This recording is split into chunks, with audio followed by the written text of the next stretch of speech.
You just got off a discovery call, the prospect was engaged, they asked great questions, they said they'd follow up, and you hung up feeling like this one was real. And then nothing. No email, no response, no explanation, just silence. Now here's the part that should concern you. That deal didn't die when they went dark. It died in the first 30 minutes of that call. And you had absolutely no idea why it was happening. I know what you're thinking right now. The prospect went cold, maybe the timing was off, maybe a competitor came in with a better price, maybe the budget got cut. Maybe. But here's the reality. Most of the time, none of those things killed your deal.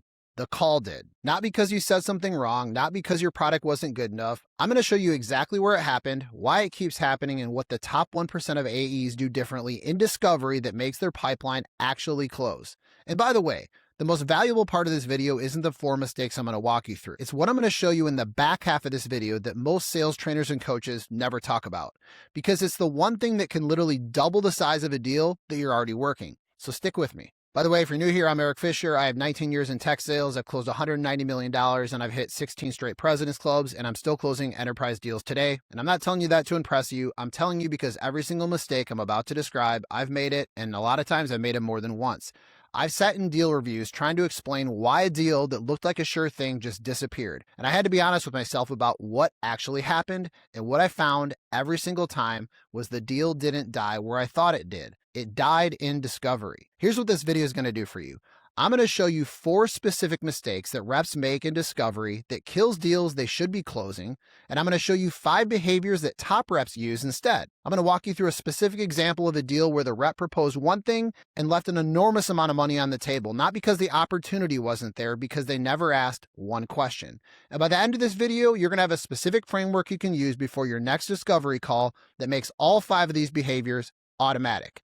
Not a list of things to remember on a live call, but a system you can build that starts before the call. Here's something nobody in sales wants to admit. A great discovery call and a productive discovery call, they're not the same thing. Now, I know what some of you are thinking. Of course they are. If the call went well, the deal should move forward. That's exactly the trap, though. And here's what makes it so dangerous. The calls that produce dead pipeline usually feel like your best calls. You have an engaged prospect, good conversation, genuine interest. You hang up energized, and then the deal quietly dies over the next 6 weeks to 6 months. There are 2 types of reps in tech sales right now. The first type runs great discovery calls, lots of rapport, good energy. The prospect seems excited.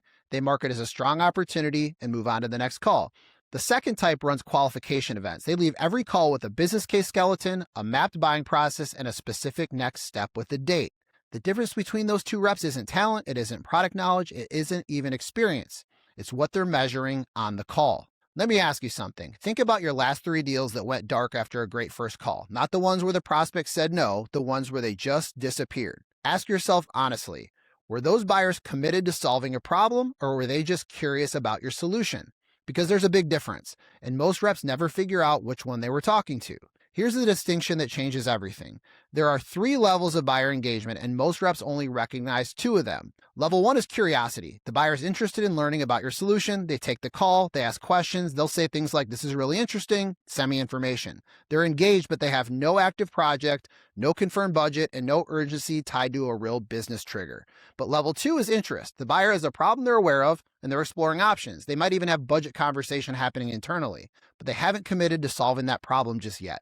Now, level 3 is initiative. The buyer has an active project tied to a real business trigger. There's urgency, there's a timeline, and there's consequences if the problem doesn't get solved. This is the buyer who actually buys. Here's what this looks like in practice. You get on a call with a VP of IT. They're enthusiastic. They ask detailed questions about your product. They might say things like, "This looks really promising. Send me some information." So you hang up feeling great and you mark it as a strong opportunity. But 3 weeks later, no response to your follow-up emails. That VP was a level 1 buyer. They were curious, but not committed. Now compare that to a different call. Same title, same company, but this VP opens the call by saying, "We've got a board initiative to reduce operational costs by 15% this year, and our help desk spend is one of the biggest line items. We need to have something in place by Q3. That's a level 3 buyer. Active initiative, real trigger, real consequences. Same product, same pitch, completely different outcome. And by the way, here's something that's going to challenge a piece of advice you've probably heard 100 times. The talk to listen ratio advice, it's not wrong, but it's measuring the symptom, not the cause. You can listen perfectly and still run a terrible discovery call, because listening to the wrong things is just as damaging as talking too much. The question isn't how much you're listening, it's what you're listening for. Top reps are listening for 3 specific things. 1, evidence of a real business trigger. Something changed, a new initiative, a leadership mandate, maybe a compliance deadline, something that made this a priority now instead of later. 2, consequences of inaction. What happens if this problem doesn't get solved? If your buyer can't clearly answer that question, you're probably talking to a level 1 or a level 2 buyer. And 3, stakeholder complexity. Who else is involved? Who owns the budget? Who has to sign off? Gong analyzed over 500,000 B2B discovery calls, and what they found is that the biggest behavioral difference between won and lost deals shows up in discovery. Not on closing calls, not in demos, not in proposals. Specifically in the first discovery call, which means by the time you're chasing a deal that won't close, the outcome was already determined. You just didn't know it yet. Let me ask you something honest. How many deals do you have in your pipeline right now that you would bet your entire paycheck on? Not your whole pipeline, the ones you'd actually bet on. Now, if that number is significantly smaller than your total pipeline, this is probably why. A bloated pipeline isn't just a forecasting problem. It's a time problem. Every hour you spend chasing a deal that was never real is an hour you're not spending on a deal that could actually close. Here's the reframe that changes how you think about your pipeline health. A pipeline full of curious buyers isn't a real pipeline. It's just a list of conversations. The goal of discovery isn't to add deals to your pipeline. It's to qualify them in or out as fast as you can. The reps I've coached who made the biggest jumps in their close rates didn't do it by getting better at closing. They did it by getting better at disqualifying super early in the sales process. When you stop chasing deals that were never real, 2 things will happen for you. Your forecast becomes accurate and your close rate will immediately go up. Not because you got better at closing though, because you stopped counting deals that were never going to close in the first place. Now you might be thinking, I already asked good questions in discovery, and maybe you do, but here's the difference between asking good questions and running a qualification event. Good questions get you information, but the right questions get you a business case. And most reps are getting information when they should be building a business case on a discovery call. That's a completely different outcome from the same call. So if rapport and enthusiasm aren't the signals you should be measuring, what are? And more importantly, what specific mistakes are reps making that turn real opportunity into a dead deal? Because here's the thing, most of the time the opportunity is real. The problem isn't the prospect. The problem is what the rep does or doesn't do in the first 30 minutes of the first discovery call. Now, I'm going to walk you through 4 specific mistakes, and I want you to be honest with yourself as I go through them because I guarantee at least 2 of these are happening in your pipeline right now. There are 4 specific structural mistakes that cause deals to die after great first calls. These aren't soft skill problems. They're not about being more likable or about building better rapport. They're process problems, and the good news is they're fixable. Here's what's interesting about all 4 of them. They all have the same root cause, one single misunderstanding about what a discovery call is actually for. Now let's go through all 4. This is the most expensive mistake on this list. Not the most common though, the most expensive. And here's why. When you find pain and immediately pivot to the solution, you leave the call without a business case. And without a business case, your champion can't sell for you internally, like whatsoever. They can't justify the investment to their boss. They can't defend your price when procurement pushes back. You've done all the work finding the opportunity and then handed it to your competitor to close. Here's what actually happens when you don't quantify pain. The prospect says something like, our help desk volume is out of control. And then the rep immediately pivots to the solution. They start talking about the product, they start explaining features, and they start building toward the demo because that's what you were trained to do. And they never stop to ask the most important question in the entire conversation. How much is this actually costing you? Say you're selling an AI solution that can eliminate help desk calls. The VP you're talking to knows the data, they know how many calls come in per year, they know the cost per call. The math's pretty straightforward. So for this example, let's say they're handling 50,000 calls a year at $28 per call. That's $1.4 million annually. They know that number, or they can at least get to it in 30 to 60 seconds. But they're not going to volunteer that number unless you create the conditions for that conversation. Now here's what most reps completely miss about that 1.4 million. That number isn't just a cost savings figure. It's part of a broader departmental cost savings target that VP committed to delivering to the CIO. If the VP doesn't hit that target, there are real personal consequences. Their credibility is on the line, their relationship with their boss is on the line, and their performance review is probably also on the line. Maybe they're going to miss a bonus. The rep who understands that context isn't selling a product anymore. Now they're helping a VP protect their credibility with their boss. That's a completely different conversation. And by the way, when you help a buyer calculate their own ROI number, they own that number. It's not your number anymore, it's theirs. And when procurement pushes back on your price in week 6 or month 6, they're the ones defending the investment, not you. Much more powerful. Now, here's where most discovery advice gets it completely wrong, and I mean most of it. The stuff you've been taught, the stuff your manager told you, the stuff you've read in sales books or watched on YouTube, the answer is not to ask more questions. I've seen reps ask 30 questions in a discovery call and leave with like literally nothing useful. The answer is to ask fewer questions that go deeper. Too few questions means you're building on guesses and assumptions. You jump to pitch mode early and the rest of your sales cycle is built on a bunch of assumptions that may or may not be true. But too many unfocused questions feels like an interrogation. The buyer disengages when you do that, and you end up with a lot of surface level information that doesn't help you build the business case. Now, Gong's data shows that asking around 11 to 14 targeted questions correlates with the highest win rates, specifically when those questions focus on the customer's business issues, challenges, and goals. But here's the thing about mistake 3. This one doesn't just cost you the deal you're working. It's going to cost you deals you didn't even know were there. And that's actually the more expensive problem. When reps find one problem and immediately pivot to pitching, they miss the adjacent problems that could be even larger opportunities you could close. And here's what makes this super painful. The adjacent problem is often bigger than the original one, but you'll never find it if you're already mentally writing the proposal for the first one you found. So let's go back to the help desk example. That VP who's trying to eliminate help desk calls. They might also have a compliance challenge, a workforce efficiency problem, or a broader digital transformation initiative that their department is responsible for. Now, I want to pause here for a second before I walk you through mistake 4, because mistakes 1, 2, and 3 are all about what you do during the discovery call. But mistake 4 is about what you don't do before the deal dies. And I've personally made this mistake. I made it on a deal I've been working for 6 months. And I want to tell you what happened because I think it's going to sound super familiar for most of you watching this video. I had a deal that I was sure was mine. I was 100% sure it was going to close. 6 months of work. I had a great relationship with my champion. I had a strong business case.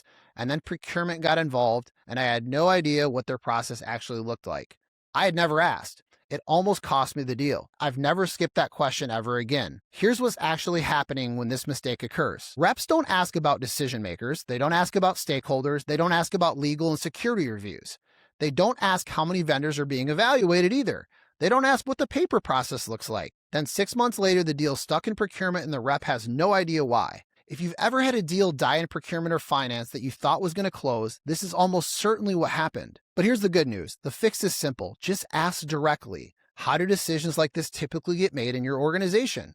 Who else needs to be involved? Are there formal steps like RFPs or committee reviews? What does the paper process look like? Now, I get it. Those questions feel uncomfortable to ask. They feel a little intrusive, but they feel a lot less uncomfortable than losing a deal you spent 6 months working, so you need to ask. But here's what's interesting about all 4 of those mistakes. They all have the same root cause. One single misunderstanding about what a discovery call is actually for. And once I show you what that misunderstanding is, you're going to look back at every deal you've lost in the last 12 months and see exactly where it went wrong. Okay, so here's the reframe. A discovery call is not a conversation. It's a qualification event. Your job is not to build rapport and generate interest. I know that's what you've been told. It's to exit the call with the real business case skeleton. If you can't answer 6 specific questions after the call, you don't have a deal. You have a conversation. When you walk into a discovery call thinking it's a conversation, you're optimizing for rapport, you're measuring engagement, you're hoping the call goes somewhere useful. But when you walk into a discovery call knowing that it's a qualification event, you have a specific outcome you're working towards. You know what information you need to leave with, and you have a plan on how to get it. Same call, completely different mindset, and completely different results. Now, here's the 6 questions every rep must be able to answer after a discovery call. Number 1, what is the specific business problem?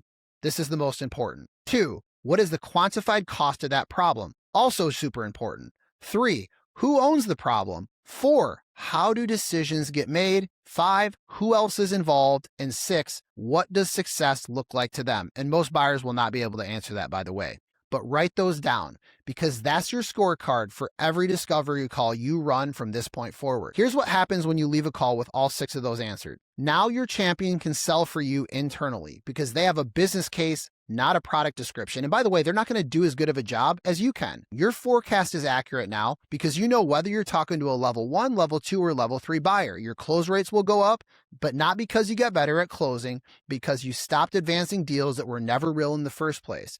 And by the way, those 6 questions, they're not just for your benefit. When you ask a buyer to articulate the cost of their problem, you're actually helping them build their internal business case. Most buyers haven't done this math themselves, but you're doing it with them. And this is why top sales reps get called back, not because they have the best product, but because they help the buyer see something they hadn't seen before or hadn't calculated themselves. Now, buyers aren't going to share everything with you. You have to ask, and you have to ask the right way. If you ask the wrong way, you create friction. The buyer's going to get defensive, and then they're going to shut down the conversation. Ask the right way, and the buyer will open up.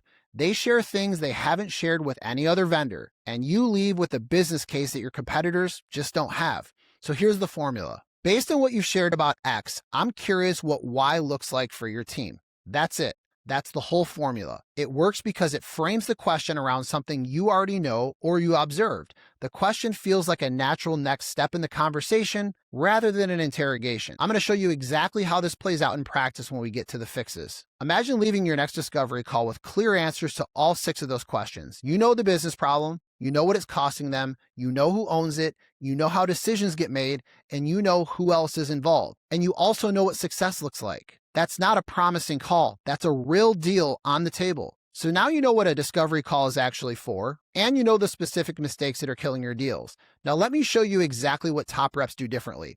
Here's the 5 specific behaviors that separates the top account executives who close from the ones who chase deals. If you don't test for trigger events in the first 10 minutes of your call, you can spend 45 minutes on a call with a curious buyer and you'll never know it.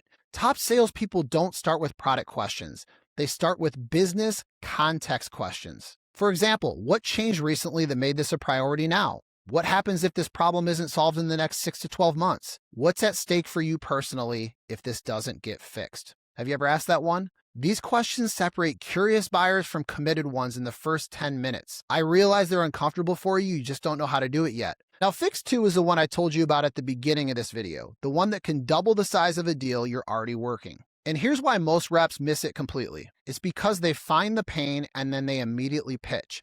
But the real business impact is almost always buried 1 or 2 layers deeper than the first answer you get. But here's the layer most reps never get into. I'm curious, is this part of a broader cost savings initiative for your department this year? And now the VP tells you, yes, they've committed to delivering $3 million in cost savings by the end of the year to the CIO. You're not selling a product anymore. You're helping a VP close a $1.4 million gap in a commitment they've already made to their boss. That's a completely different value proposition. Now, I know this feels like a lot to hold in your head on a live call. What other areas are you focused on from a cost or efficiency standpoint this year? That one question can double or triple the size of a deal you're already working. And by the way, this is also how you protect yourself from your competitors. A rep who only knows about one problem is easy to replace, but a rep who understands the full scope of the buyer's challenges is much harder to displace because switching vendors means starting the whole discovery process over, and buyers don't want to do that with someone who already understands their business problems. Now, here's something worth understanding about why buyers sometimes hesitate to answer these questions. Buyers don't withhold information because they don't want to share it. They withhold it because nobody asked the right question in the right way. So instead of who else is involved in this decision, which can feel like you're mapping their org chart, you would say something like this. Based on what you've shared about the scope of this initiative, I'm curious, who else typically gets involved when decisions like this move forward? That usually helps us make sure we're not missing anyone important. Same question, completely different energy. Fix 5 is the one that ties everything together. And here's something that might surprise you about next steps. Because most reps think that the follow-up email is the most important thing that happens after the discovery call, but it isn't. The follow-up email you send after the call matters less than what you agree to before you hang up. Most sales reps spend 20 minutes crafting the perfect follow-up email, but top reps spend that 20 minutes on the call making sure there's a specific next step with a date before they hang up. The email is just a confirmation of what was already agreed to on the call. A mutual action plan is a shared step-by-step roadmap outlining the journey from consideration to implementation. It includes milestones, the stakeholder responsible for each milestone, and timelines. And when both sides co-author the timeline, buyers become accountable to their own deadlines. You're not trying to force them. So you stop chasing and they start committing. Here's what this looks like at the end of a discovery call. Based on what you shared today, here's what I'd suggest as our next steps. I've put together a tailored overview of how we've solved this exact problem for companies in your space. And I'd like to propose a mutual action plan so we have a clear timeline from here to implementation. Can we get 30 minutes on the calendar next week to walk through both? From there, really simple. Pull up both calendars live on the call and book it before you hang up, and include the people that need to be there outside of the person you're talking to. Don't chase them down afterwards. Get it on the calendar while you have them. Imagine ending your next discovery call with a mutual action plan that both sides have agreed to. The prospect has committed to a timeline. You have a specific next step with a date.